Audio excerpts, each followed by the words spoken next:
السلام عليكم ورحمة الله تعالى وبركاته. السلام ورحمة الله. نحمده ونصلي على رسوله الكريم. أما بعد فأعوذ بالله من الشيطان الرجيم. بسم الله الرحمن الرحيم.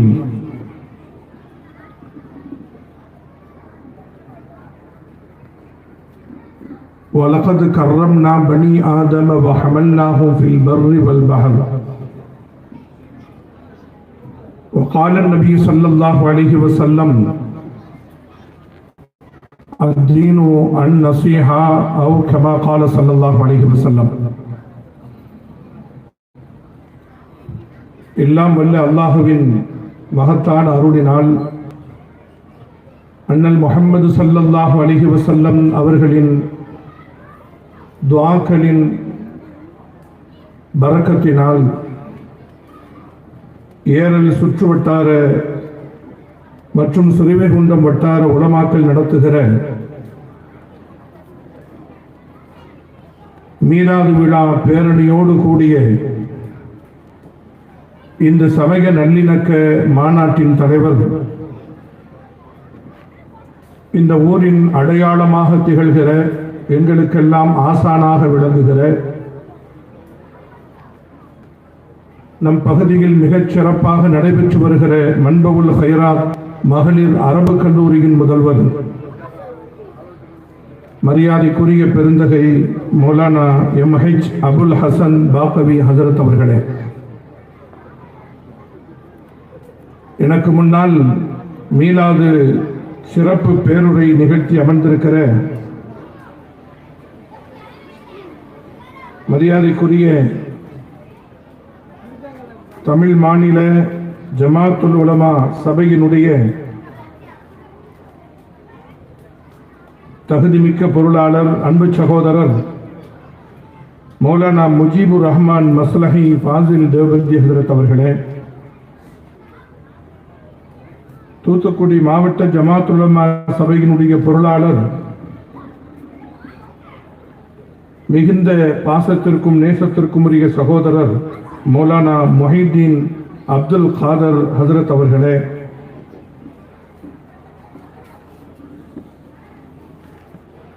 இந்த விழாவை மிகச் சிறப்பாக திட்டமிட்டு மிக நேர்த்தியாகவும் கம்பீரமாகவும் நடைபெறுவதற்கு நீண்ட நாட்களாக திட்டமிட்டு விழாவை மிகச் சிறப்பாக ஒருங்கிணைத்திருக்கிற வட்டார உலமாக்கள்,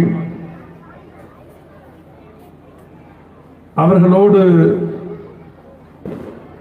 ஒத்துழைப்பையும் ஊக்கத்தையும் தந்து உதவிய பெருந்தகைகள், அனைத்து பள்ளி நிர்வாக பெருமக்கள் மற்றும் நம்முடைய பகுதியில் இந்த விழாவை நடத்துவதற்கு அனுமதியையும் அதற்கான ஏற்பாடுகளையும் பலத்த ஒத்துழைப்பையும் தந்து மகிழ்ந்திருக்கிற நம்முடைய பள்ளிவாசலுடைய கௌரவ ஆலோசகர் AS உஸ்மான் அலி அவர்களே, டாக்டர் அக்பர் ஷா அவர்களே, எனக்கு முன்னால் மிகச் சிறப்பாக உரை நிகழ்த்தி அமர்ந்திருக்கிற மரியாதைக்குரிய சகோதரர் ஃபாதர் K. கிங்ஸ்லி அவர்களே,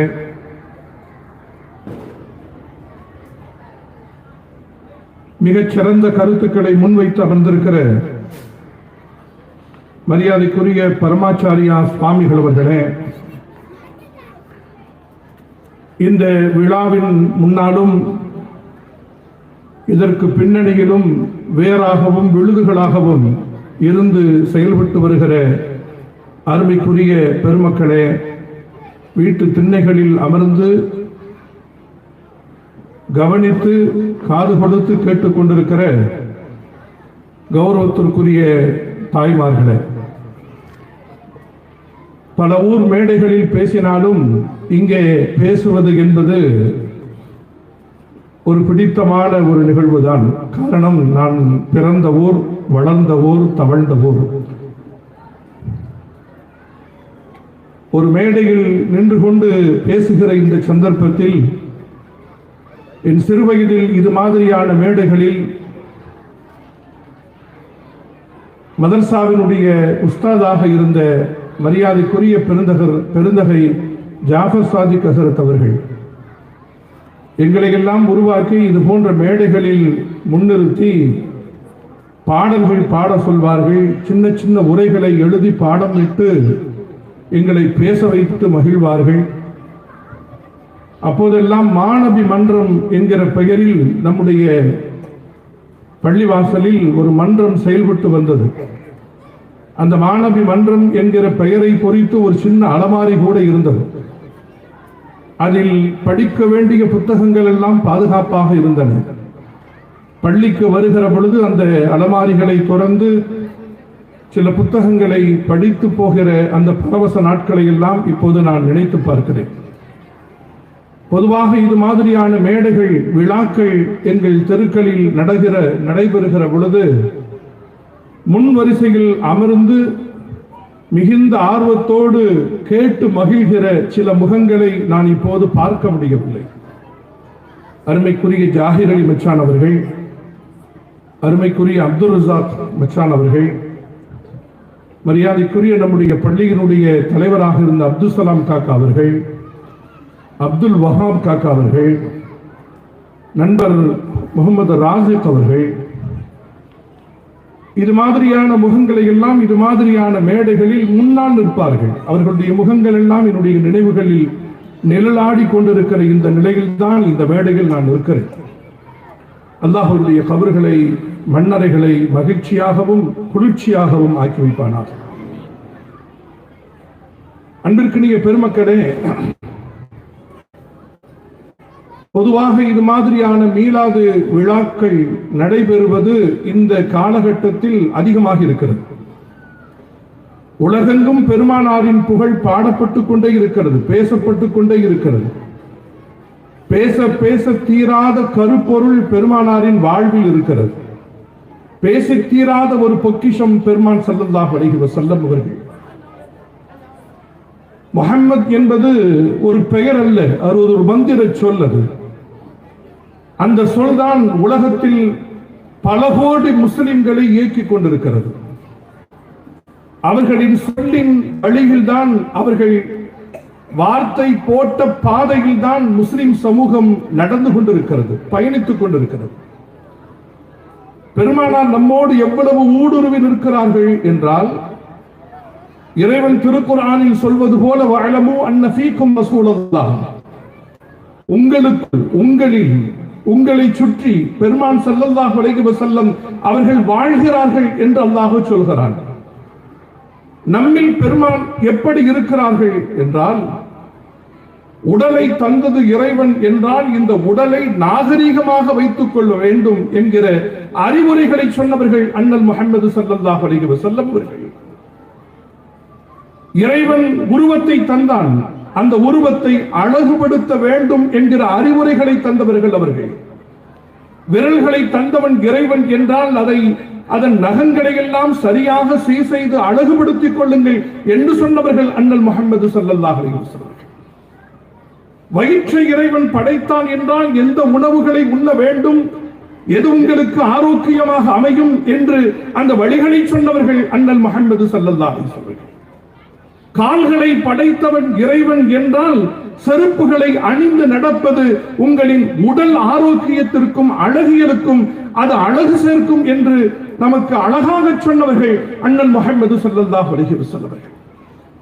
இப்படி அண்ணல் முஹம்மது ஸல்லல்லாஹு அலைஹி வஸல்லம் அவர்கள் நம்முடைய வாழ்வில் இரண்டர கலந்து நிற்கிறார்கள்.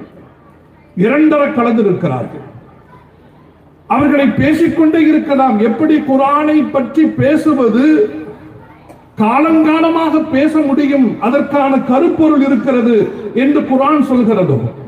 لو كان البحر مدادا لكلمات ربي لنفد البحر قبل أن تنفد كلمات ربي ولو جئنا بمثله مددا. உலகத்தின் கடல்கள் எல்லாம் மைகளாக மாறி அவையெல்லாம் குர்ஆனின் கருத்துக்களை எழுத முனைந்தால் மை காலியாகிவிடும், ஆனால் கருத்துக்கள் மிச்சம் இருக்கும் என்று குர்ஆன் சொல்கிறது.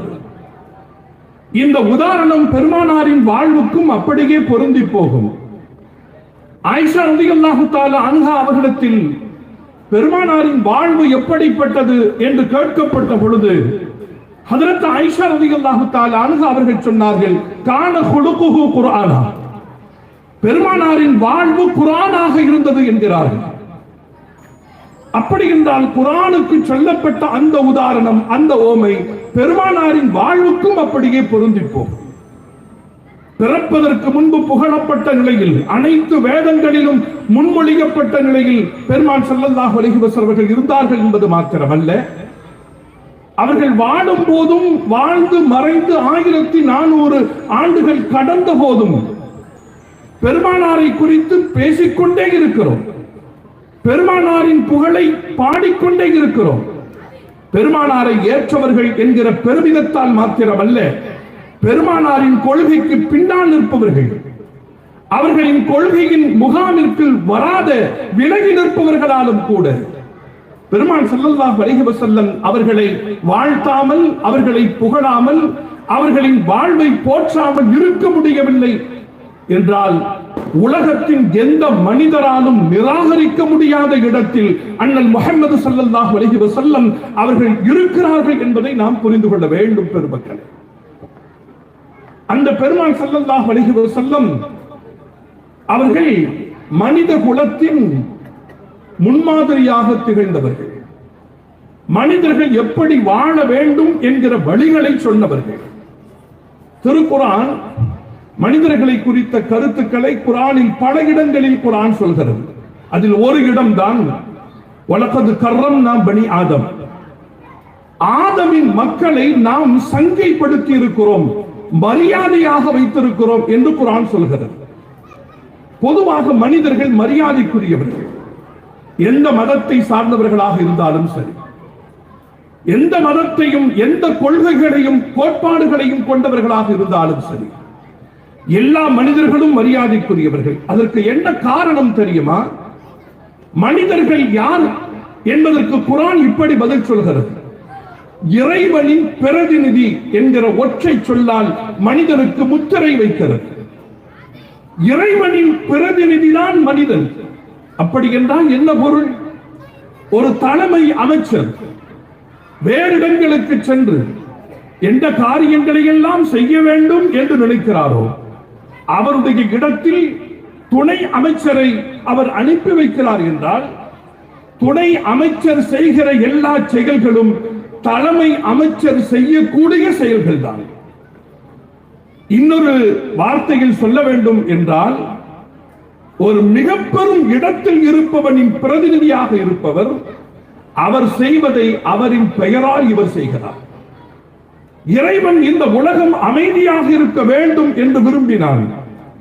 ஆனந்தமாக இந்த உலகில் மனிதர்கள் வாழ வேண்டும் என்று இறைவன் விரும்புகிறான். சுபிட்சமாகவும் செழிப்பாகவும் இந்த மனித குலம் வாழ வேண்டும் என்பது அல்லாஹ்வின் விருப்பம் என்றால், அந்த விருப்பத்தை பூர்த்தி செய்வதற்குத்தான் மனிதன் அவனது பிரதிநிதியாக இந்த உலகத்தில் வந்திருக்கிறான். எனவே அமைதியை விதைப்பதும் ஆனந்தமான வாழ்க்கைக்கு அடித்தளம் இடுவதும் கருணையின் அடிப்படையில் மனித வாழ்வை நகர்த்துவதும் ஒவ்வொரு மனிதனின் கடமை என்பதை எந்த மனிதனும் மறந்துவிடக் கூடாது. காரணம், அவன் இறைவனின் பிரதிநிதி என்கிற பெயரோடு இருக்கிறான். மனிதனுக்கு இன்னொரு சிறப்பு என்ன தெரியுமா?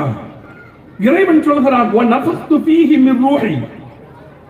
மனிதனின் படைப்பில் மாத்திரம்தான் அல்லாஹ் இந்த அற்புத செய்தியை சொல்கிறான். மனிதனுக்குள் இறைவன் தன் ஆவியை ஊதினே என்கிறான். அல்லாஹ் தன் ஆவியை ஊதினான். இறைவனின் ஆவி ஊதப்பட்ட நிலையில் தான் மனிதன் உலகத்தில் பிறப்பெடுக்கிறான். அன்பிற்கினிய பெருமக்களே, மிகுந்த மகத்துவமும் மரியாதையும் நமக்குள் நாம் பெருமிதமும் கொள்ள வேண்டிய ஒரு மகத்தான ஒரு சொல் என்பதை நாம் புரிந்து கொள்ள வேண்டும். அந்த அடிப்படையில் நாம் சிந்திக்கிற பொழுது ஆதி காலத்தில் நடந்த வரலாறு நமக்கெல்லாம் தெரியும். ஆதமை படைத்து சாத்தானை இறைவன் பணிய சொன்னான். சாத்தான் மறுத்தான், ஷைத்தான் மறுத்தான்.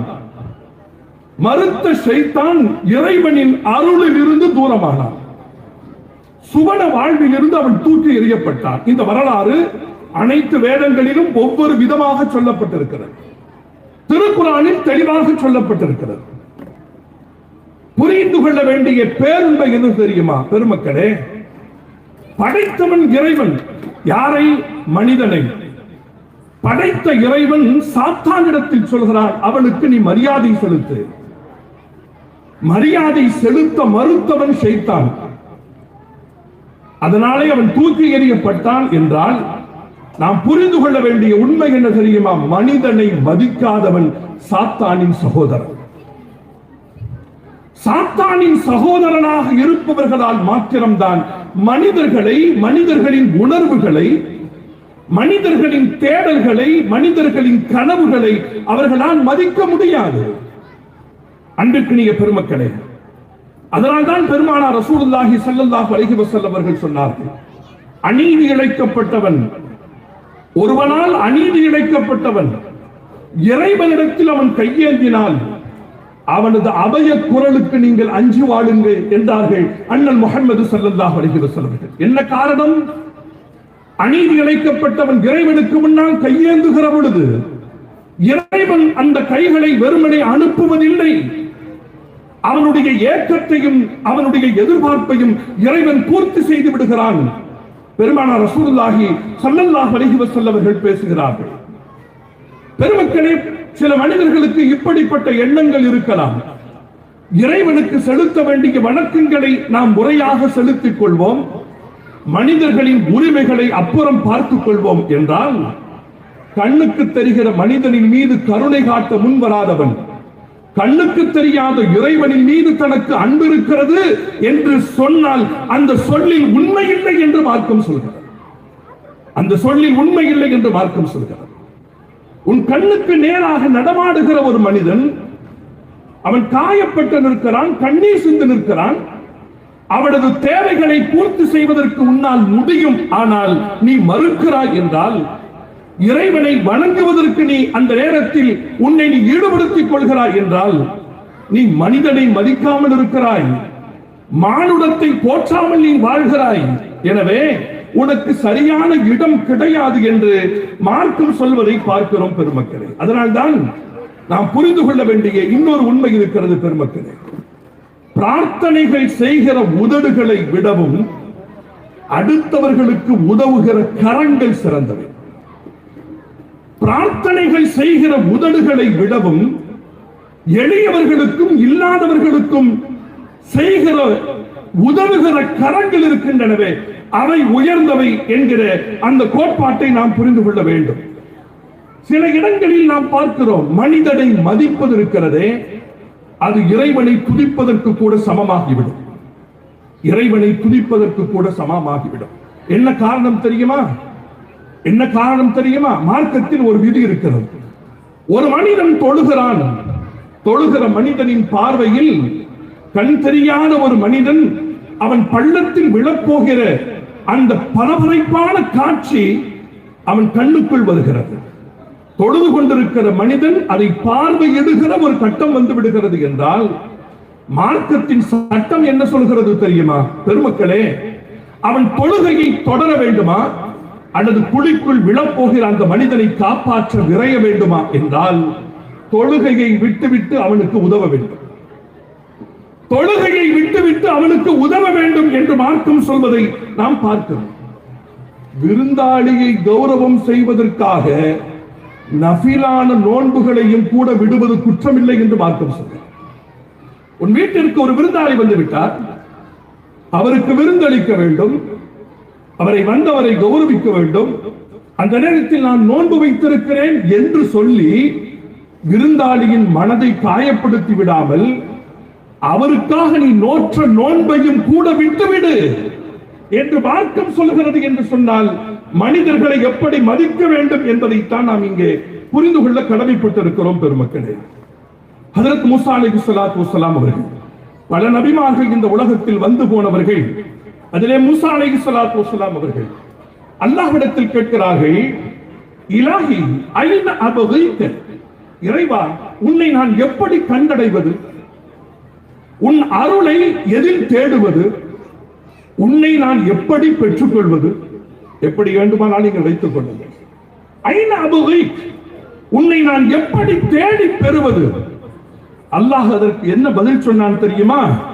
அபகினி ஐந்தல் முன்கஸரத்தி குலூபுஹும், எந்த உள்ளங்கள் உடைந்திருக்கின்றனவோ, உள்ளங்கள் உடைந்திருக்கின்ற அந்த இடத்தில் நான் இருக்கிறேன், அவர்களுக்கு உதவுவதன் வழியாக என்னை நீ பெற்றுக்கொள்ள முடியும் என்று அல்லாஹ் சுப்ஹானஹு வ தஆலா பதில் சொன்னான். நமக்கெல்லாம் தெரிந்திருக்கிற பிரபலமான ஒரு நபிமொழி நமக்கெல்லாம் தெரியும்.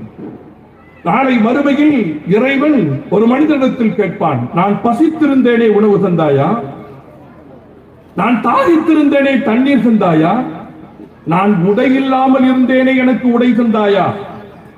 இறைவனிடத்தில் அவன் கேட்பான், இறைவா உலகத்தின் நிர்வாணங்களுக்கு ஆடை தருபவன் நீ, உலக மக்களின் தாகங்கள் தீர்ப்பவன் நீ, உலக மக்களின் பசியை போக்குபவன் நீ, உனக்கு எப்போது பசித்தது, உனக்கு எப்படி தாகித்தது, நீ எப்படி ஆடை இல்லாமல் இருக்க முடியும் என்று மனிதன் இறைவனிடத்தில் கேட்கிற பொழுது இறைவன் சொல்வான், உன் வாசலில் அன்றொரு நாள் பசி என்று ஒரு மனிதன் வந்தான், தாகத்திற்கு தண்ணீர் கேட்டு வந்து நின்றான், ஆடை இல்லாமல் அவலமாக உன் கண் முன்னால் வந்து நின்ற பொழுது அவனுக்கு உணவையும் தண்ணீரையும் உடையையும் நீ கொடுத்திருந்தால் அப்போது நீ என்னை அங்கே பார்த்திருப்பாய் என்று இறைவன் சொல்வான். இந்த வரலாறு நாம் அறிந்த வரலாறு. மனிதர்களுக்கு மரியாதை செய்து அவர்களின் உணர்வை மதித்து மானுட உணர்வை, மானுடத்தை போற்றுகிற அந்த தன்மைகளோடு வாழுகிற பொழுது எவ்வளவு நாம் புரிந்து கொள்ள வேண்டும் பெருமக்களே. மார்க்கத்தினுடைய அடிப்படையான கருத்தை நாம் புரிந்து கொள்ள வேண்டும். வணக்கங்களால் வெல்வதை விடவும், வணக்கங்களால் வெல்வதை விடவும், இறைவனிடத்தில் நற்பெயரை பெற்றுவிடுவதை விடவும் ஒரு மனிதன் தன்னுடைய அணுகுமுறைகளாலும் பண்பாடுகளாலும் அல்லாஹ்விடத்தில் நெருக்கத்தை பெற்றுவிட முடியும். இறைவனிடத்தில் அன்பை பெறுவதற்கு வணக்கங்களை விடவும் அணுகுமுறைகளுக்கு 1000 மடங்கு உயர்வு இருக்கிறது, இதற்கான தகுதி இருக்கிறது என்பதை நாம் புரிந்து கொள்ள வேண்டும் பெருமக்களே. ஒரு மனிதன் தர்மம் செய்கிறான், குர்ஆன் சொல்கிறது பாருங்கள், தர்மம் செய்கிறான். அப்படி தர்மம் செய்துவிட்டு கொடுத்ததை சொல்லி காட்டி பெற்றவர் துன்புறும்படி அவர் நடந்து கொள்கிறார் என்றால் இறைவன் என்ன சொல்கிறான் தெரியுமா? கௌலும் மஅரூஃபுன் வ மக்ஃபிரத்துன் கைரும் மின் ஸதகத்தின் யத்பஉஹா அதா. ஒரு நல்ல சொல் கேட்டு வருபவன் அவன் மனம் கோணாத வகையில், அவன் மனம் கசங்கி விடாத வகையில் என்னிடத்தில் இல்லை, இருந்தால் தந்திருப்பேன், இன்னொரு முறை வருகிற பொழுது உனக்கு நான் தருகிறேன் என்று கனிவாக அனுப்புவது இருக்கிறது அல்லவா, அது கொடுத்து விட்டு அவனை துன்புறுத்துவதை விடவும் சிறந்தது என்று மார்க்கம் சொல்கிறார். காரணம் என்ன தெரியுமா? ஒரு மனிதன் பசியோடு வந்து நிற்கிற பொழுது அவனுடைய தேவைக்காக தரப்படுகிற பணம் துன்பத்தின் பின்னணியில் தரப்படுமையானால், அன்பிற்கினியவர்களே, அதை விடவும் அவன் பசியோடு இருக்கலாம், ஆனால் கனிவான சொல் இருக்கிறதே அவனுக்கு 1000 பசிகளை தீர்த்து விடுகிற அந்த நிறைவை தந்துவிடும் என்று மார்க்கம் சொல்வதை நாம் பார்க்கிறோம் பெருமக்களே. பெருமானார் ஸல்லல்லாஹு அலைஹி வஸல்லம் அவர்கள் மனிதர்களை மதிப்பதற்கான வழித்தடங்களை நமக்கு வரிசைப்படுத்தி தருகிறார்கள். உங்கள் சகோதரனை சிரித்த முகத்தோடு பாருங்கள், அது ஒரு அறச்செயல். சிரித்த முகத்தோடு பாருங்கள். இப்போதெல்லாம் சிரிப்பு குறைந்து போய்விட்டது, புன்னகைக்கு நாம் மறந்து போய்விட்டோம் இல்லையா? மிக லேசான ஒரு செயல், எந்த சிரமமும் இல்லாமல் இந்த நன்மைகளை கொள்ளையடித்து விட முடியும். ஆனாலும் கூட அதில் நமக்கு பஞ்சம் இருக்கிறது.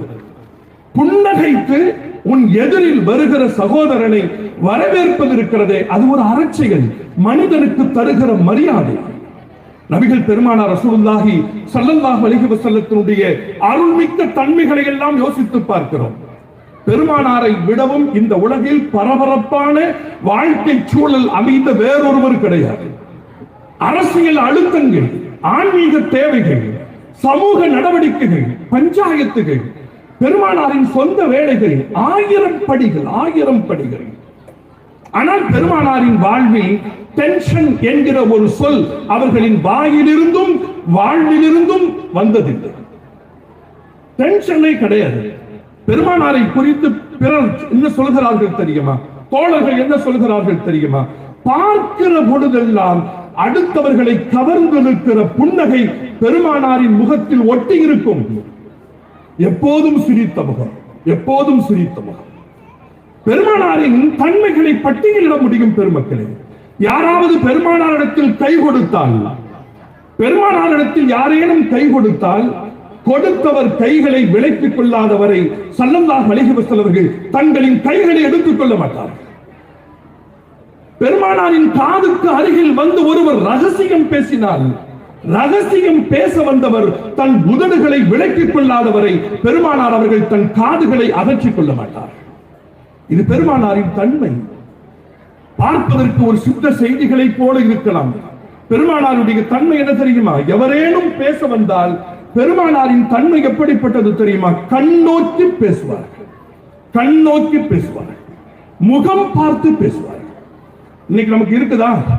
வீட்டுல விருந்தாளிகள் வந்துட்டா வந்திருப்பாங்க, நாம மொபைல்ல இருப்போம். இப்பமெல்லாம் மொபைல நாம வச்சுக்கிறது இல்ல, மொபைல் தான் நம்மள வச்சுக்கிறது இல்லையா? மொபைல் தான் நம்மள வச்சுக்கிறத தவிர நாம மொபைல வச்சுக்கிறது இல்ல. மொபைலுக்கு எவ்வளவு அடிக்ட் ஆயிட்டோம் அப்படின்னா, உறவுகளில் நம்முடைய சொந்த குழந்தைக்கு சுகம் இல்லை, அது ரொம்ப கவலையாக இருக்குமா? மொபைல் ஃபால்ட் ஆயிடுச்சு, அது ரொம்ப கவலையா இருக்குமா? மொபைல் ஃபால்ட் ஆகிதான் நம்ம துடிச்சிடறோம், பதறிடுறோம். ஆஸ்பத்திரிக்கு பின்னாடி போகலாம், ஆனா மொபைல் ஷாப்புக்கு உடனே போகணும். ஏன்னா 1 மணி நேரம் மொபைல் இல்லாமல் இருப்பது என்பது நரகத்தில் நடமாடுவதற்கு சமமாகிவிட்டது. நமக்கு நரகத்தில் நடமாடுவதற்கு சமமாகிவிட்டது. அவ்வளவு சிரமமாக இருக்கிறது. அன்பிற்குரியவர்களே, சாதனம் நம்மை சங்கடப்படுத்தி இருக்கிறது. சந்தோஷங்களை தருவதற்காக உற்பத்தி செய்யப்படுகிற சாதனங்கள் உறவுகளை துண்டித்து நிற்கிறது.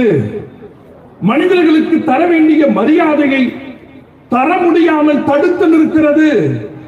எத்தனை நிலைகளில் நாம் பார்க்கிறோம், பெருமக்களே. ஆக மனிதர்களுக்கு தர வேண்டிய அந்த மரியாதைகளை புரிந்து கொள்ள வேண்டும் பெருமக்களே. பெருமானார் ரசூலுல்லாஹி ஸல்லல்லாஹு அலைஹி வஸல்லம் அவர்கள் வெளியூர்களுக்கு தங்களுடைய தோழர்களை நிர்வாகம் செய்ய அனுப்புகிற நேரத்திலும் கூட, ஹஜ்ரத் முஆத் ரலியல்லாஹு தஆலா அன்ஹு அவர்களை அனுப்புகிற பொழுதும் கூட ஒரு செய்தி சொல்லி அனுப்புவார்கள். என்ன செய்தி தெரியுமா? அழைப்பாளர்கள் பேணி நடந்து கொள்ள வேண்டிய மிக முக்கியமான நடைமுறை அது. சொற்பொழிவாளர்கள் பேணி நடந்து கொள்ள வேண்டிய மிக முக்கியமான அணுகுமுறை அது. ஹஜ்ரத் முஆத் ரலியல்லாஹு தஆலா அன்ஹுவிடத்திலே ஸல்லல்லாஹு அலைஹி வஸல்லம் சொல்லி அனுப்புவார்கள், முஆத், நீங்கள் செல்கிற பகுதியில் வாழுகிற மக்களுக்கு இறைவன் இப்படி தண்டனைகளை எல்லாம் தருவான், இத்தனை விஷயங்களில் உங்களுக்கு கண்டனங்களை தெரிவிக்கிறான் என்றெல்லாம் அதிகம் பிரச்சாரம் செய்யாதீர்கள். இறைவனின் புறத்திலிருந்து வருகிற அருளை, நன்மாராயங்களை, சுப செய்திகளை, சொர்க்கம் பற்றிய செய்திகளை அதிகம் சொல்லுங்கள். தண்டனைகளை எடுத்துச் சொல்வதை விடவும் சுப செய்திகளையும் பஷாரத்துகளையும் அதிகம் எடுத்துச் சொல்லுங்கள் என்று பெருமானார் ஸல்லல்லாஹு அலைஹி வஸல்லம் அவர்கள் எடுத்துச் சொல்வார்கள் என்பதை பார்க்கிறோம். பெருமானாருடைய ஒவ்வொரு நடவடிக்கைகளிலும் மனிதம் துளிர்விட்டு நிற்கிற காட்சிகளை காண முடியும் பெருமக்களே. வணக்கம் என்பது இறைவனுக்கு உரியதுதான். ஆனால் அந்த வணக்கம் செலுத்துகிற நேரத்திலும் கூட மனித உணர்வுகளை பெருமான் ஸல்லல்லாஹு அலைஹி வஸல்லம் அவர்கள் மதிக்க தவறியதில்லை. சுபுகனுடைய தொழுகைக்காக பெருமானார் அவர்கள் இமாமத்தினுடைய இடத்தில் இருக்கிறார்கள். சுபுகனுடைய நேரம், பெண்கள் பெருமானாருக்கு பின்னால் இருக்கிறார்கள். முன்பெல்லாம் அப்படிப்பட்ட ஒரு அனுமதி இருந்தது, ஒரு பாதுகாப்பான சூழல் இருந்தது. ஒரு பெண் அழுகிற ஒரு குழந்தையை கையில் வைத்திருந்தார். நபி ஸல்லல்லாஹு அலைஹி வஸல்லம் நீண்ட சூறாவை, ஒரு நீண்ட அத்தியாயத்தை தொழுகையில் துவங்குகிறார்கள். ஆனால் இடையில் அதனை முறித்துவிட்டு சின்ன அத்தியாயத்தை ஓதி தொழுகையை நிறைவு செய்கிறார்கள். தோழர்கள் தொழுகை முடிந்ததும் இதற்கான விடைகளை கேட்டு நின்ற பொழுதுதான் பெருமான் ஸல்லல்லாஹு அலைஹி வஸல்லம் அவர்கள் அதற்கு பதில் சொன்னார்கள், தோழர்களே, பின்னால் ஒரு பெண் தன் குழந்தையின் அழுகிற குழந்தையை வைத்து நிற்கிறாள். நான் தொழுகையை நீட்டினால் குழந்தையின் அழுகையினால் அவள் மனம் சிரமப்படும், அவள் சிரமப்படுவாள், அவளுடைய உணர்வுகளில் தடுமாற்றம் ஏற்படும். அத்தகைய இடைஞ்சலும் அத்தகைய சிரமங்களும் அவளுக்கு வந்துவிடக் கூடாது என்பதற்காக நான் இப்படி நடந்து கொண்டேன் என்றார்கள் பெருமான் ஸல்லல்லாஹு அலைஹி வஸல்லம். பெருமானாருடைய வாழ்வில் மனித குலத்தை குறித்த கருணை எப்படியெல்லாம் பொங்கி வழிந்திருக்கிறது தெரியுமா? குர்ஆனிலே ஒரு வசனம் வருகிறது, வமன் அஹ்ஸனு கௌலன் மிம்மன் தஆ இலல்லாஹ் வஅமில ஸாலிஹா வகால இன்னனி மினல் முஸ்லிமீன். இந்த உலகத்தில் மிகச் சிறந்த மனிதன் யார் தெரியுமா? வமன் அஹ்ஸனு கௌலன் மிம்மன் தஆ இலல்லாஹ், அல்லாஹ்வின்பால் அழைப்பு தந்து நல்ல அறங்கள் புரிந்து தன்னை முஸ்லிம் என்று பெருமிதமாக எவன் சொல்கிறானோ அவன் தான் சிறந்தவன் என்று அந்த வசனத்தின் அர்த்தம் விரிகிறது. இந்த வசனத்திற்கு விளக்கம் தருகிற பெருமக்கள் சொல்வார்கள், அல்லாஹ்வின்பால் அழைப்பு தருகிறவர் யார் என்றால் இது முஅத்தின்களை குறிக்கிறது. பாங்கு சொல்கிற மனிதர்களின் தனித்துவத்தையும் அவர்களின் சிறப்பையும் குறிக்கிற ஒரு வசனம் என்று இதற்கு விளக்கம் தருகிறவர்கள் சொல்கிறார்கள்.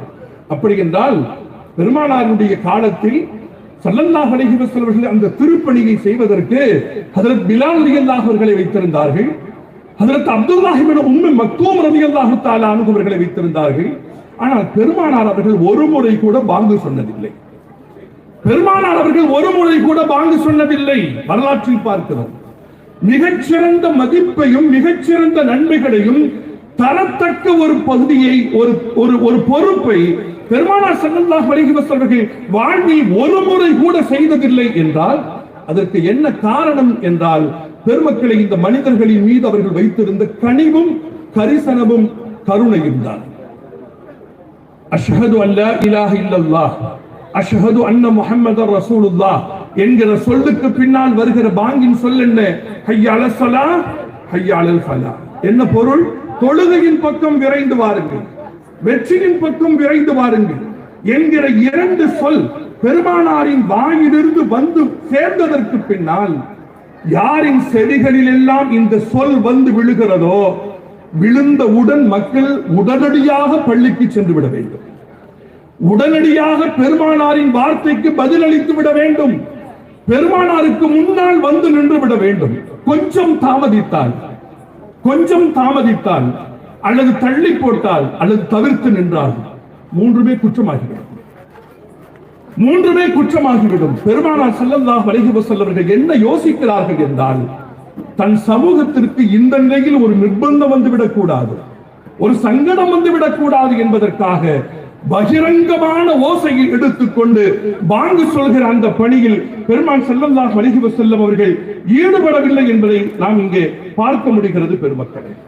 ஆக கண்ணியமிக்கவர்களே, பெருமான் ஸல்லல்லாஹு அலைஹி வஸல்லத்தினுடைய வாழ்வும் சரி, வரலாறும் சரி, வாக்குகளும் சரி மனிதர்களை மையப்படுத்தி அமைந்திருக்கின்றன.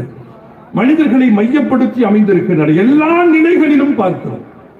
அதை அவர்களுடைய வரலாற்றை வாசிக்கிற பெருமக்கள், பெருமானார் ஸல்லல்லாஹு அலைஹி வஸல்லத்தினுடைய வாழ்வை வரலாற்றை வாசிக்கின்ற பெருமக்கள் நெகிழ்ந்து போய் வியந்து போய் பெருமான் ஸல்லல்லாஹு அலைஹி வஸல்லம் அவர்களை மகத்தான முறையிலே அவர்கள் பாராட்டிக் கொண்டிருக்கிற அந்த காட்சிகளையும் நாம் பார்க்கிறோம் பெருமக்களே. பெரியார் என்ன சொல்கிறார்? எவ்வளவு பெரும் சீர்திருத்த கருத்துக்களை சொன்னவர்.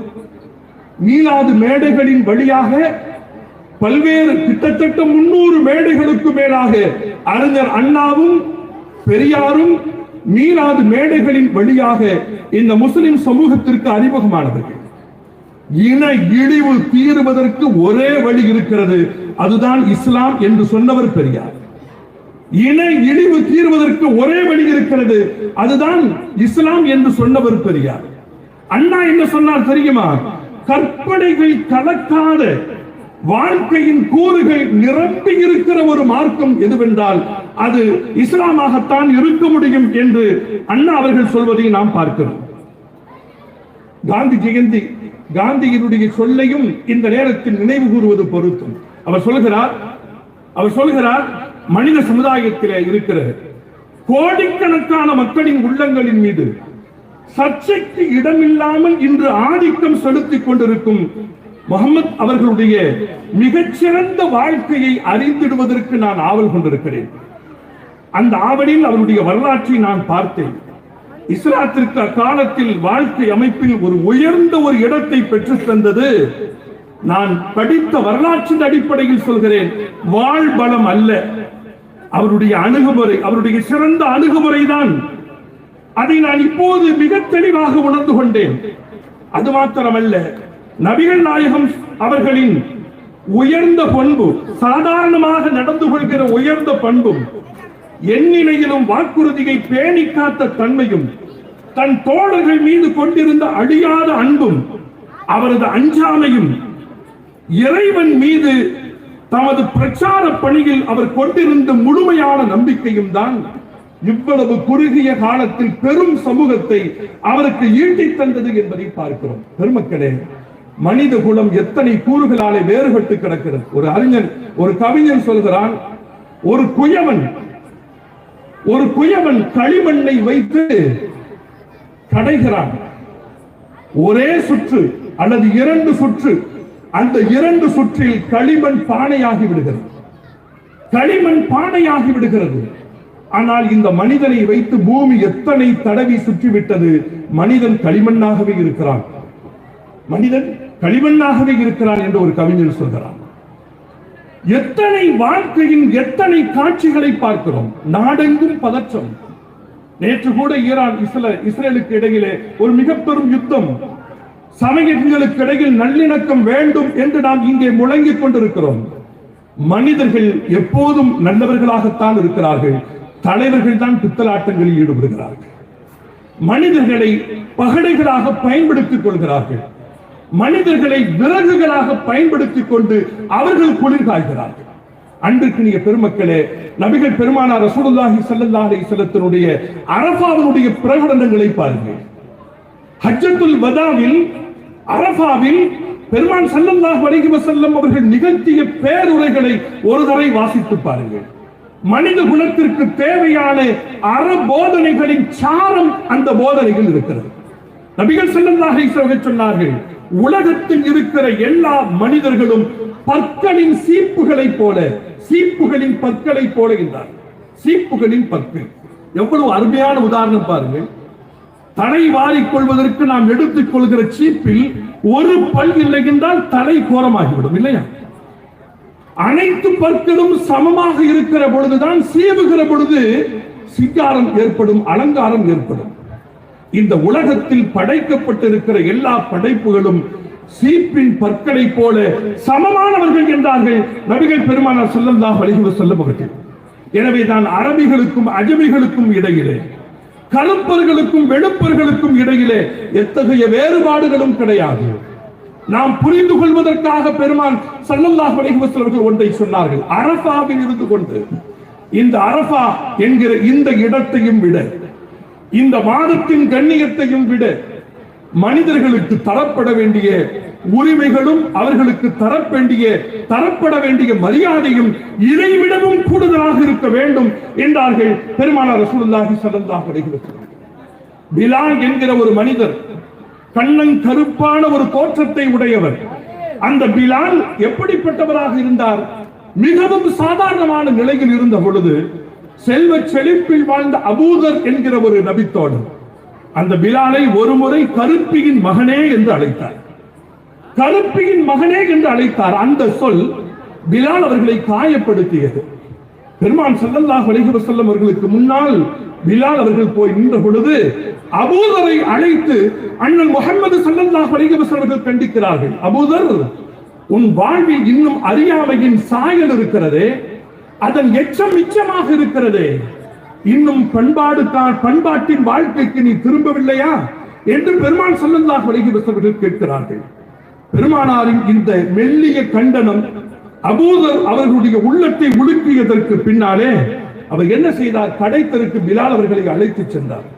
தான் உடுத்துகிற உயர்ந்த ஆடையை அவரையும் உடுக்க செய்து, இதோ இந்த பிலால் இருக்கிறாரே, அவர் என்னுடைய சகோதரர், நான் உண்ண வேண்டிய உணவுகளையும் நான் உடுத்துகிற உயர்ந்த உடைகளையும் நான் இவருக்கு உண்ண கொடுப்பேன், உடுக்க கொடுப்பேன். இவரை எவரேனும் தாழ்வாக பேசினால் இவருக்கு சாதகமாக நின்று அவரோடு சமர் செய்வேன் என்று ஹஜ்ரத் அபூதர் ரலியல்லாஹு தஆலா அன்ஹு அவர்கள் மனித உரிமையை காப்பதில் அவர்கள் அவ்வளவு மகத்தான நிலையில் அவர்கள் வாழ்ந்தார்கள் என்பதை நாம் பார்க்கிறோம் பெருமக்களே. இப்படி அன்பிற்கினிய பெருமக்களே, பல்வேறு நிலைகளிலே மனிதர்களை அவர்களுடைய மரியாதையை பாதுகாப்பதில் பெருமான் ஸல்லல்லாஹு அலைஹி வஸல்லம் அவர்கள் போட்டு தந்த காட்டி தந்த வழிமுறைகள் ஏராளமாக இருக்கிறது. உலகத்தில் நபி ஸல்லல்லாஹு அலைஹி வஸல்லம் அவர்கள் காட்டி தந்த வழிமுறை தான் ஒருவருக்கு ஒருவர் உதவியாக இருப்பது.